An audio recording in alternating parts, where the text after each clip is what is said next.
Iyakan mga kababayan ngayon yung mga DDS. Mga ngantyaw ka na naman niya, Mr. Maravillas. Yan kasi, ayun. So, galit na kayo kay Senator Bato de la Rosa kasi hindi umayon sa inyong agenda. Hindi na raw iboboto ng mga DDS mga kababayan si Senator Bato de la Rosa. Kasi yung investigasyon, imbes na masira po yung ating Pangulong BBM. Nagbabagang mga balita at pagtalakay sa mga isyu ng lipunan. Pulsa, opinyon, banat at paglalantad sa katotohanan. Pulsa, what you see is what you get. You decide.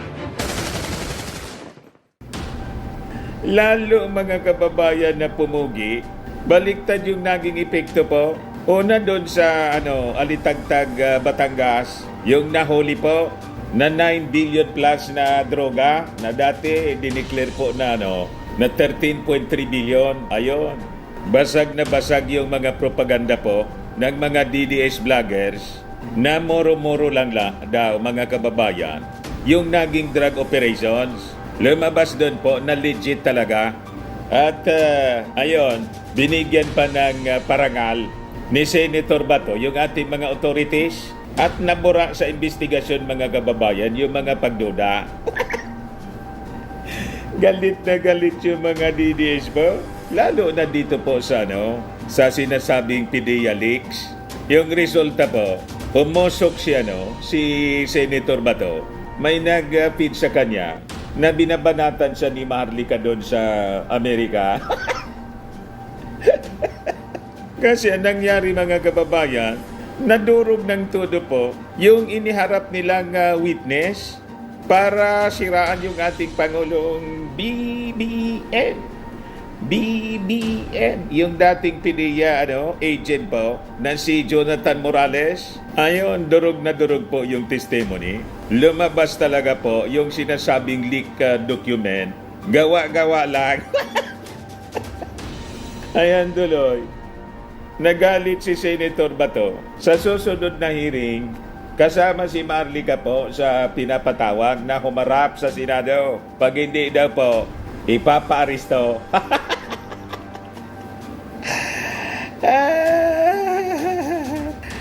Sunog na sunog yung mga kasinungalingan nila. O ngayon, But before ko mga kababayan bigay sa inyo yung full story ng mga balitang yan, click subscribe muna dito sa ating YouTube channel and hit the notification bell para lagi po kayong updated sa mga kaganapan dito sa ating bansa. Like and share na rin po ninyo ng ating video. At huwag na rin po ninyo na skip yung ating mga commercial ads para tuloy-tuloy lang ang pag-unlad ng bagong Pilipinas. Sa mga naganap ng malinis and spacious fitness gym, pumunta na lang po kayo sa aming Colossal Fitness Gym. We also offer Grab car rental with our brand new 2023 model ng Toyota Innova. We also accept booking for those who are planning to travel via PAL, Cebu Pacific and other airline companies, local and international, and Meralco Bills, Aleco Bills, PLDT, etc. Ang Colossal Fitness Gym is located at 3rd floor Security Bank Building, Lanco Business Park, Legazpi City, Albay.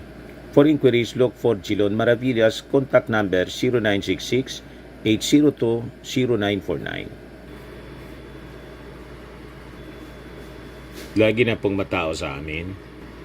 Na-set up na rin yung aming mga bagong gym equipments. May treadmill na rin po kami. Ito naman po yung bago naming product na binibenta online. Eye Glow Serum, whitening po siya. Tingnan ninyo yung epekto sa aking anak na architect before and now. Yung mga inquiries po ninyo, dumiretso na lang kayo sa kanyang Facebook account, Riz Maravillas. Ito naman po, Firmax Firming and Lifting Cream, pinapahid po sa mga pulses and affected area. Mainam po siya sa mga pains, mga paninigas na mga kaso-kasuan. Pinapahid-pahid lang po siya sa mga pulses. Ito naman po, Automax Radiant Serum. Sa mukha naman yung application. Anti-aging po siya. You will look 10 years younger than your age. Sa mga cancer patients naman po, baka lang gusto ninyo itong itry. Ningxia Red Mix Fruit Drink.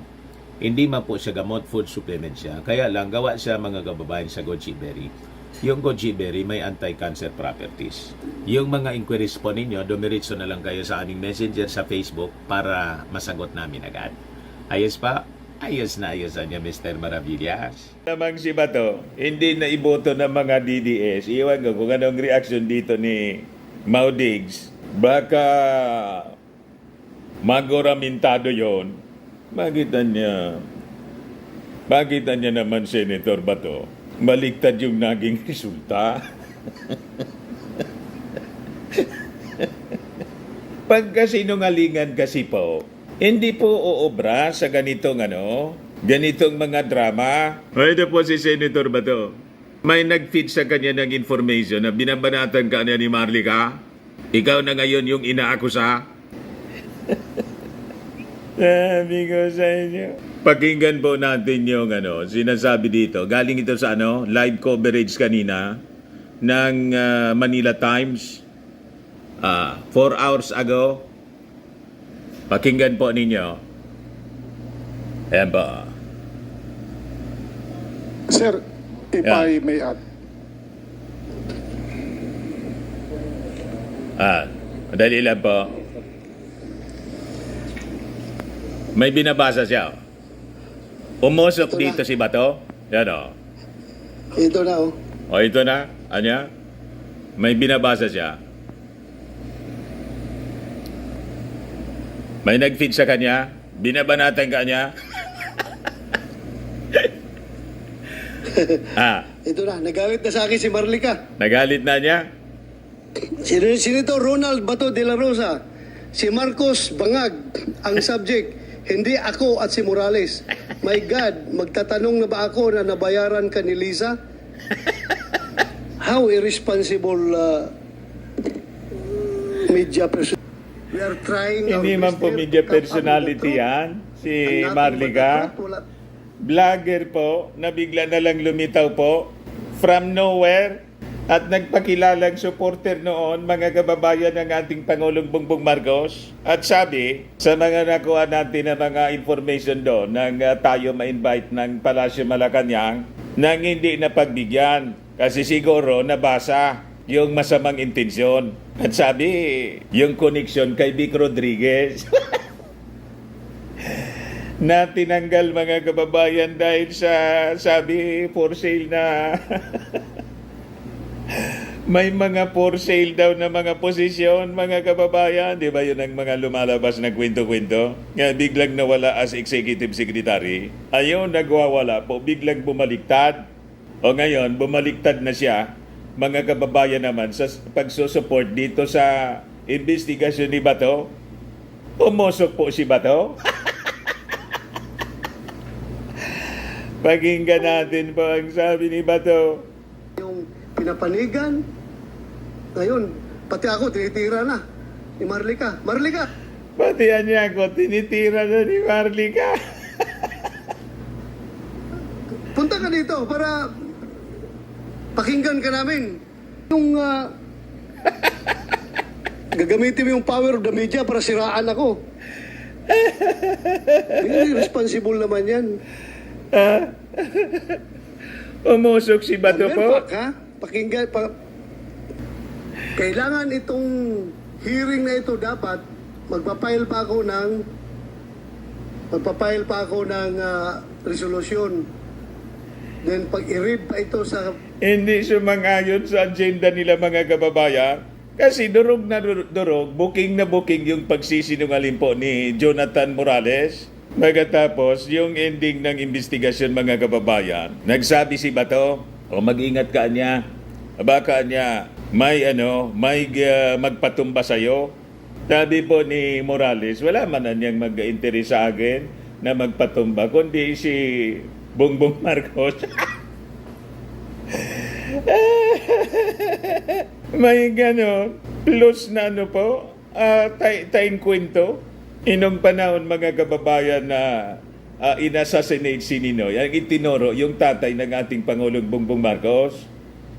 Pagdating ng oras, sabi doon sa testimony ng si Sergeant Martinez, Ang narinig ko anya na brain, yung utak anya, pangalan anya, Danding. You see? Going back po dito, talagang galit na galit si si Bato. Kaya possibly, i-junk ito, mga kababayan si Bato, ng mga DDS. Kasi inaakusa na siya ngayon, mga kababayan, na binabayaran na ni Lisa Marcos. Plenary, bago tumasahin sa komite ko para conduct ng hearing. Pag hindi ko ginawa yan, ginamit ko yung aking oversight function para mabilis. Kasi ang ingay na nila eh. Yeah. Natutulog daw ako, wala akong ginagawa. Pahiya hindi naman nila Bato alam yan. kay Marlica. Bakasyon ng Senado. Idemanda si Marlica. Bakasyon ng Senado. Ang hirap niyo, Marlica. Kung ang Pilipinas, magpakatotoo ka. Huwag mo idama yung tao dito na nagtatrabaho para sa katotohanan. Ay, nako. Umusok si Bato po. Kala ko ba... Anyway, hindi tayo dapat ma-distract dyan because ang ating purpose dito is malaman ang katotohanan. Ha? Malaman ang katotohanan. Bakit, Jonathan Morales, do you feel na ikaw ang kinikrucify ko dito ngayon sa hearing na ito? Do you think, still me, if I am being unfair to you, if I am being persecuting, very persecuting to you, please tell me. No, Your Honor. Ha? No, Your Honor. O bakit sinabi ni Marlica na gano'n daw ang ginagawa ko? Hindi ko po alam, Your Honor. Kilala mo ba si Sunog Marlica? na sunog. Doon lang na-interview po, nung tinawagan po ako. Pero wala po akong personal relationship sa kanya. Wala po. Kaya kung napanood niyo po yung interview ko sa kanya, hindi ako, yung mga ibang information, hindi ko po sinasabi. Sunog na sunog po mga kababayan yung agenda. O, ituloy natin yung yung mga sinasabi ni Bato.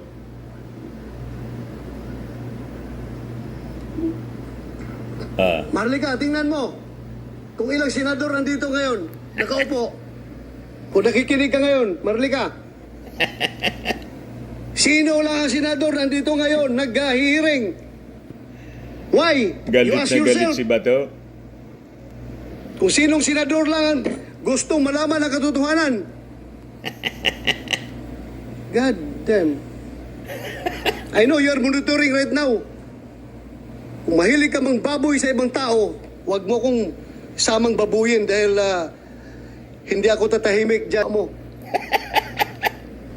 Nababayaran ako ni Lisa Marcos. How dare you? Inaccuse na binayaran ni How dare Lisa you? Marcos.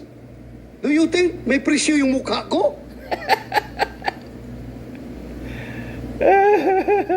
Baliktad po yung naging epekto. Hirap itong social media ba? Anybody can just castigate anybody without unfairly. Umusok si Bato po. Pati tayo, dinadamay ito. Kung Pati gusto daw sa kong dinamay. pagtakpan si Presidente Marcos, dapat hindi na ako nag-hearing dito, Marlica. Ha? Hindi na ako nag-hearing dito. You see? Gusto man ako ni First Lady, wala na. Hindi ko na ito ginandak yung hearing. But my God, we are talking about the future of the Philippines. Future ng Filipino people. Drugs ito. Kaya ako nag-hearing. At huwag mo akong i-accuse ng mga ganun. God damn. You see? Umusok si Bato, mga kababayan. Anyway, Ah, I don't care about your impression. I'm here to do my duty. One of the Senate Committee on Dangerous Drugs. Kung Wala sinasabi ako mo na anyang paki bayaran sa'yo. o na-influence ako, no. Nobody can influence me.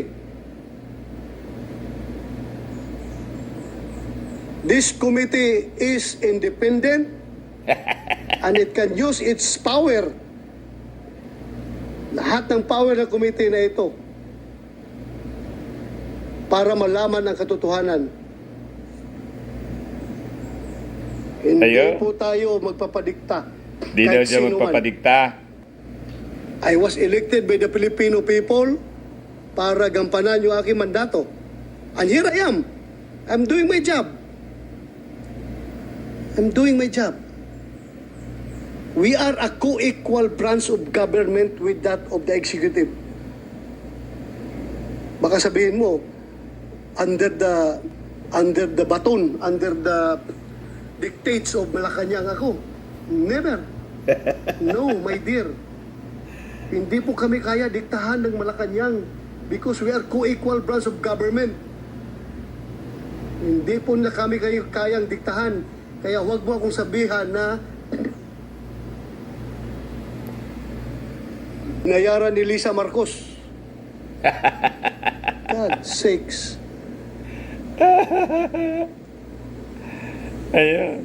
Grabe yung Hindi ko lang pag alam kung ilang gira dinaanan ko. Wala Galit po akong ni Bato inatras po? ng gira. Hindi po ako umatras sa laban. Ah. Ito, simple dalawang dokumento, atrasan ko ito. Hello?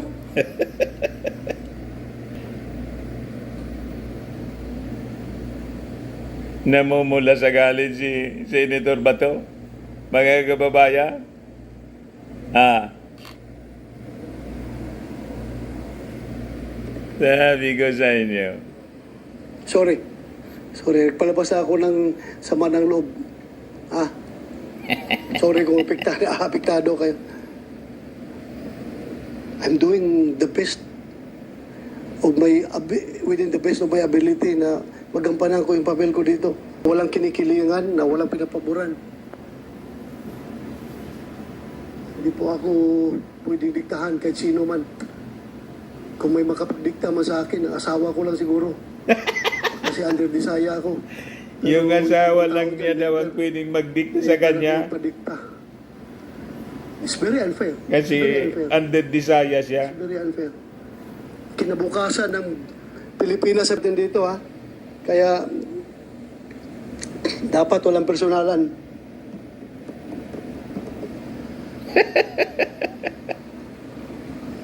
Alam mo, kung wala ka pang, hindi ka nag-aral ng investigation, Marlica, lilecturan kita. Ang pag-iimbestiga po, madam, ay huwag mong haluan ng feelings. Huwag mong haluan ng emosyon. You stick with the facts. You stick with the facts. Kaya itong mga facts natin ngayon ginagather. Hindi tayo pwede magpalabas ng emosyon dito na kumakampi ka kanino at pinapaboran mo si ganito. Hindi po. Failure ang investigation mo dyan kapag haluan mo ng emosyon. Failure. Walang pupuntahan ang investigasyon mo. Kaya facts ang hinahanap natin dito. Galit ka Pati pala yung kung mga tinatanggap kwampo, mo yung facts na mga binibigyan ng PDEA sa akin. reactions, galit na kay Marlica. Gusto mo lang facts ng ni Jonathan Jonathan Morales lang tatanggapin ko. So anong klase investigasyon yan? One-sided. God damn. Huwag mo ko turuan sa investigasyon dahil nag-retire ako. Baka hindi mo alam na top-notcher ako sa Ayun. FBI National Academy. Pagdating sa investigasyon. Hindi mo lang alam, madam.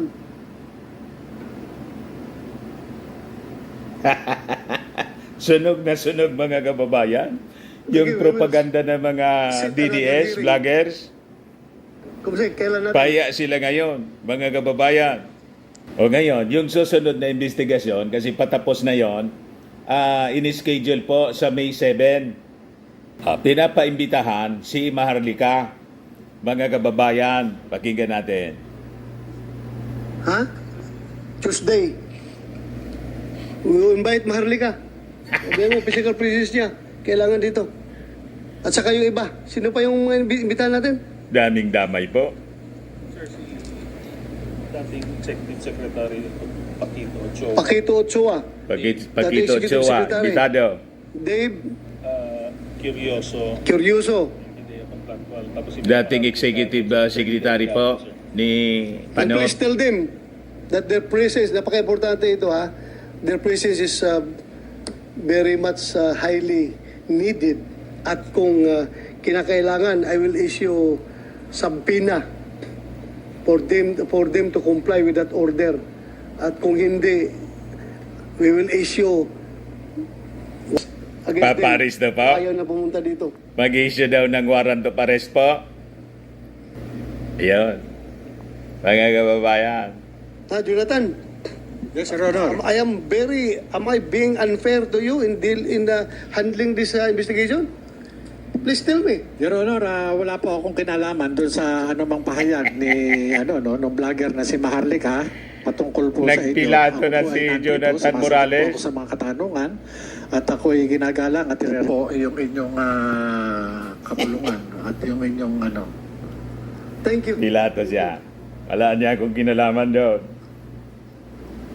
Sir, I am being unfair with you. Idea? Hindi matunawan si Bato. No, Your Honor.